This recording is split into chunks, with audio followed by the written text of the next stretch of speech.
La décision sur les taux de la Banque du Mexique s'annonce à l'horizon, mais il se peut toujours que la Fed relève les taux le 17 septembre. La Banque du Mexique pourrait-elle intervenir avant la Fed? Carlos Capistran me rejoint par téléphone pour discuter des perspectives.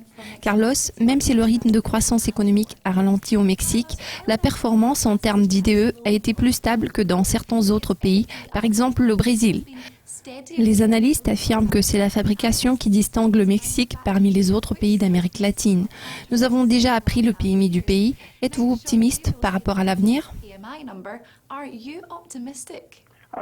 Je suis optimiste par rapport aux perspectives du pays, surtout pour la raison que vous venez de mentionner. Le Mexique est plus un pays producteur qu'un exportateur de matières premières. En ce qui concerne les deux pays susmentionnés, ils ont montré un niveau différent de résilience ces derniers jours.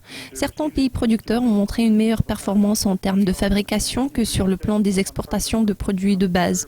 Le Mexique exporte toujours des matières premières, surtout du pétrole, mais on peut dire que maintenant, c'est plus un pays producteur qui exporte ses produits manufacturés vers les États-Unis.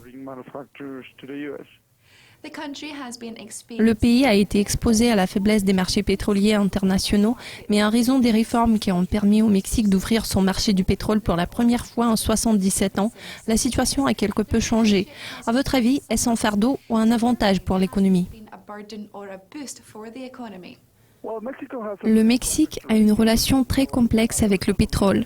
En raison de ces réformes énergétiques, les gens s'attendent à un grand volume d'IDE au Mexique et toutes les entreprises privées explorent et exploitent de vastes ressources en hydrocarbures, y compris le pétrole de schiste et le pétrole à eau profonde, entre autres.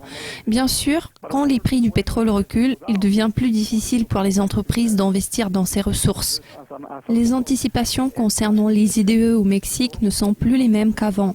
Ainsi, nous attendions à ce que les entrées de capitaux soient réduites de moitié juste après que les réformes énergétiques ont été approuvées. Cela signifie que la monnaie va en subir les conséquences. Ce schéma est toujours en place lorsque les prix du pétrole sont sur le déclin. L'on peut en déduire que la corrélation avec la monnaie reste la même qu'avant, c'est-à-dire à chaque fois que les prix du pétrole descendent, la monnaie se déprécie. Le gouverneur Carstens a reconnu sa préoccupation concernant le peso en ajoutant qu'il ne voulait pas que la monnaie dépende uniquement des interventions de change. Il a admis qu'il y aurait probablement de la place pour une certaine intervention monétaire en disant « Il va falloir que nous trouvions le bon moment ». Économiquement parlant, à quoi pourrait ressembler ce bon moment et quelles sont vos projections pour le peso mexicain?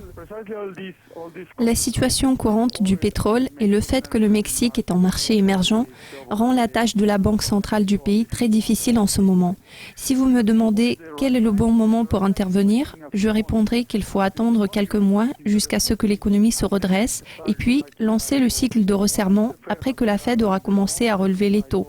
Cela permettrait de maintenir la monnaie à un niveau relativement déprécié. Cela favorise les exportations et exerce un impact bénéfique sur l'économie. En fait, la Banque centrale et certains membres bellicistes de l'administration ont probablement un avis différent. Ils peuvent penser que le bon moment est en septembre, même si la Fed ne relève pas les taux. C'est juste pour soutenir la monnaie en termes de prévention des sorties de capitaux, en particulier des capitaux étrangers. N'oublions pas qu'environ 35% de la dette locale sont détenus par les étrangers et dans certains instruments particuliers tels que les obligations gouvernementales Bonos, ce chiffre pourrait s'élever à 60%. Cela suscite la préoccupation de la Banque centrale et pourrait potentiellement pousser les décideurs à relever les taux dans un effort d'éviter les sorties, ce qui donnerait un coup de pouce à la monnaie. Carlos, c'était un plaisir de discuter avec vous. Merci de votre temps. La semaine dernière nous a apporté beaucoup de PMI, les dernières nouvelles en provenance d'Europe ainsi que les développements en Chine. Nous vous invitons à consulter régulièrement le site de Dukascopy TV pour être au courant de tout ce qui se passe sur les marchés financiers. Merci de nous avoir suivis. Au revoir.